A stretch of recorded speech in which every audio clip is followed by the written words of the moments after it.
Mga kwentong pambata. Ang sinumpang lupain laban sa pinagpalang lupain.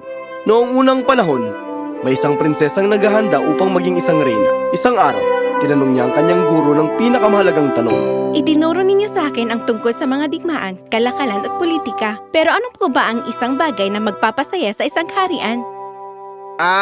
Napakagandang tanong. Kamahalan, ngunit ang pinakamakabuluhang mga sagot ay ikaw mismo ang makakatuklas. Kaya ang mungkahi ko, maglakbay ka sa iba't ibang panig ng mundo upang makilala at maunawaan mo. At kaya nga, naglakbay ang prinsesa sa mga lupain, malapit man o malayo. Isang araw, narating niya ang isang kakaibang kaharian.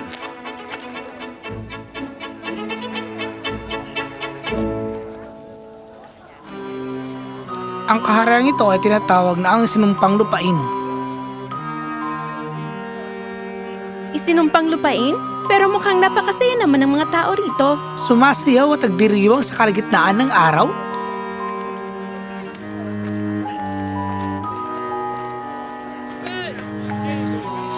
Tingnan mo, naglalaro ang mga bata.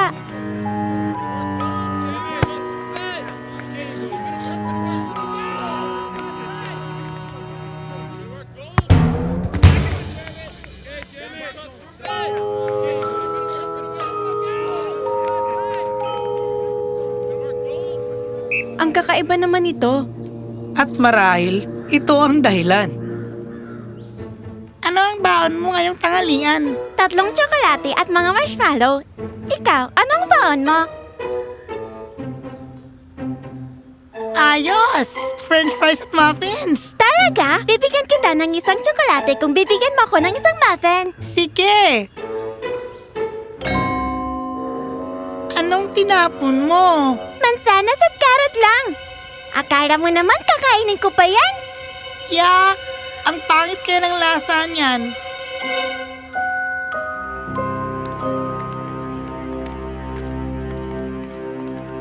Paumanhin po, Ginoo. Saan po ang daan papunta sa palasyo? Napakapangit na araw na to. Ano po, iyon? Huwag magtanong, umalis ka na lang. Napakapangit talaga ng araw na to. Magtanong na lang tayo sa iba.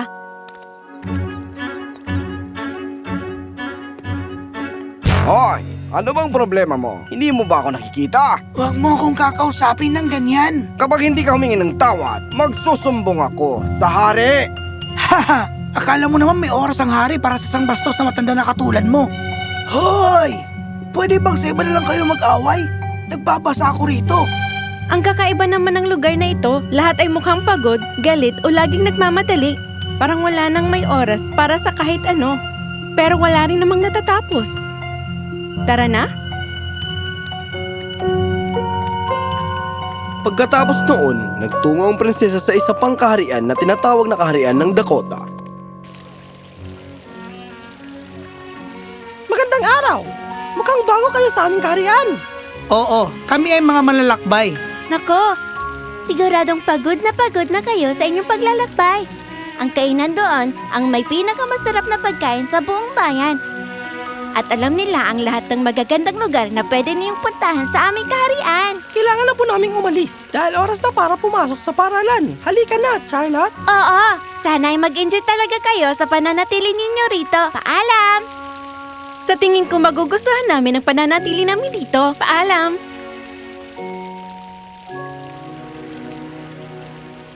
Uy, anong baon mo ngayong tanghalian?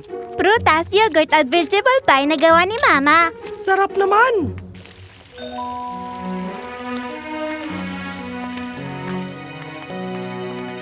Magandang umaga! Paano po namin kayo matutulungan? Kami ay mga turista. Marami kaming naririnig sa inyong lupain. Halina po, pasok kayo. Siguradong pagod kayo sa inyong paglalakbay. Maghilamos at magpahinga muna kayo roon. At ipagluluto ko kayo ng ilan sa aming mga natatanging putahe.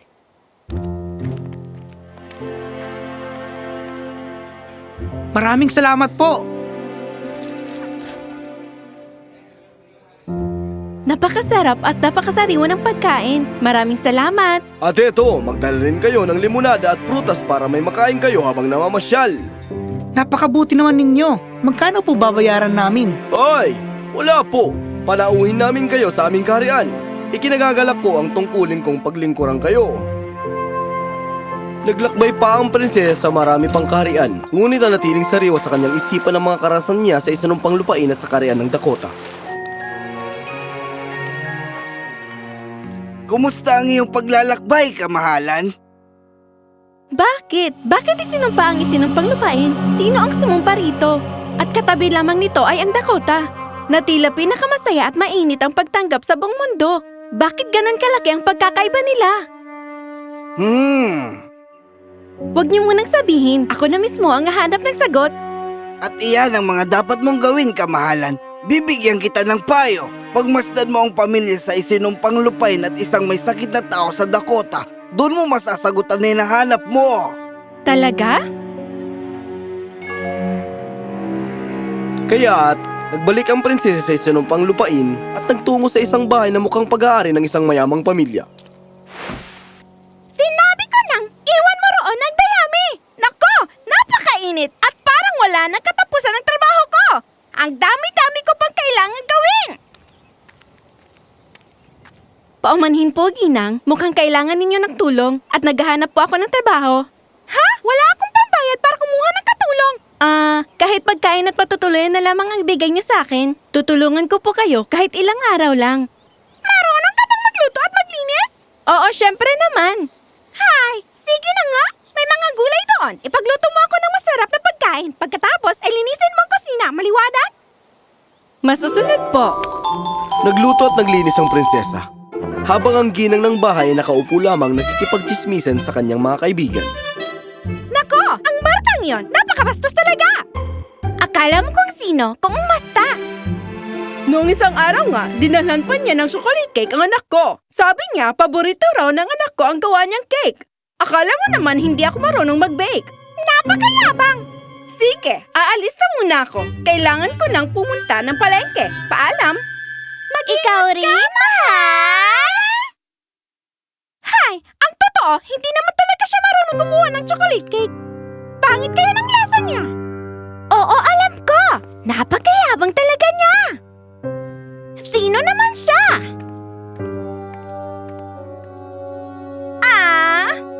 Isa lang siyang naghahanap ng matutuluyan at makakain.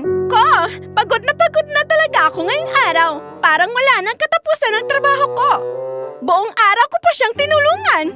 Ganun lang talaga ako kabait. Oo, kitang-kita ko nga. Nasaan ka? Maaga kang nakauwi? Hindi na ako nakapunta sa palengke. Natanggal ang gulong ng karwahe ko. Bakit? Bakit lahat ng malas sa akin nangyayari? Nako, paano ka nakauwi? Natural, ang karwahe ko. Ano pa ba? Pero yung gulong, paano? May isang bata na taga-Dakota na duman at siya nagkabit muli ng gulong. Talagang pakialamero ang mga taga-Dakota. Nasira tuloy ang buong araw ko. Kaya nga sinasabi kong umalis ka ng mas maaga. Ang tamad-tamad mo kasi. Huwag mo akong pagsabihan. Tignan mo ang sarili mo. Ikaw ang tunay na tamad. Ina, gutom na po ako. Bakit ba ako na lang ang gumagawa ng lahat? Palagi! Pumunta ka sa kusina at humingi ka ng pagkain sa bagong babae. Sinong bagong babae?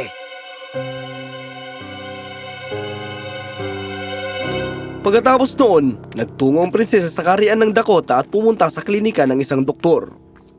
Kung kakain ka ng tama at inumin mong gamot sa tamang oras, gagaling ka rin. Pangako po, Doktor. Ginang, siguraduhin ninyong nakakakain siya ng maayos. Bigyan niyo siya ng kaunting pagkain kada 2 oras para unti-unti niyang mabawing kanyang lakas. At kung maaari, hayaan ninyo siyang maglakad ng nakayapak sa damuhan. Ang kalikasan ng isang pinakamabuting manggagamot. Magiging maayos din ang lahat. Pero ina, panahon na ng anihan at alam kong kapakarami na ninyong ginagawa. Dapat tumutulong ako. Anak, huwag kang mag-alala. Wala nang mas mahalaga pa kaysa sa tuluyan kang gumaling. Naintindihan mo? Paumanhin po, Ginang. Mukhang kailangan ninyo ng tulong at naghahanap po ako ng trabaho. Pero, pagkain at matutuluyan lang po ang kapalit. Tutulungan ko po kayo kahit ilang araw lang. Ngayong panahon ng anihan, malaking tulong ang may makakatulong sa amin. Halika, sumama ka. Kumusta ka na, Windy? Medyo masama ang pakiramdam ni Sarah, pero gagaling din siya, hindi ba? Ginang, ako na po sanang nagpakain sa kanya. Gusto kong ako mismong nagpapakain sa kanya. Napakalaki ng nitutulong niya sa amin. Nilinis mo na bang kwadra? Tapos na po, Ginang. Maraming salamat!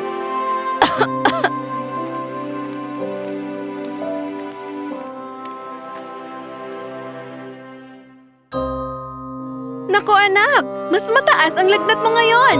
Sigurado akong kapag nainom ko ang susunod kong gamot, magiging maayos na rin ako. Eto, ginawan kita ng sabaw na may karot at repolyo. Makakatulong ito. Pagkatapos ay maaari mo nang inumin ang gamot mo. Maraming salamat. Kainin mo ito, anak. Alam kong hindi mo masyadong gusto ang repolyo. Ayos lang po, ina. Kakainin ko ang kahit ano para makabalik at makatulong sa inyo. Maraming salamat po. Ang sarap! Ang tapang at bait talaga ng anak ko. Mwah!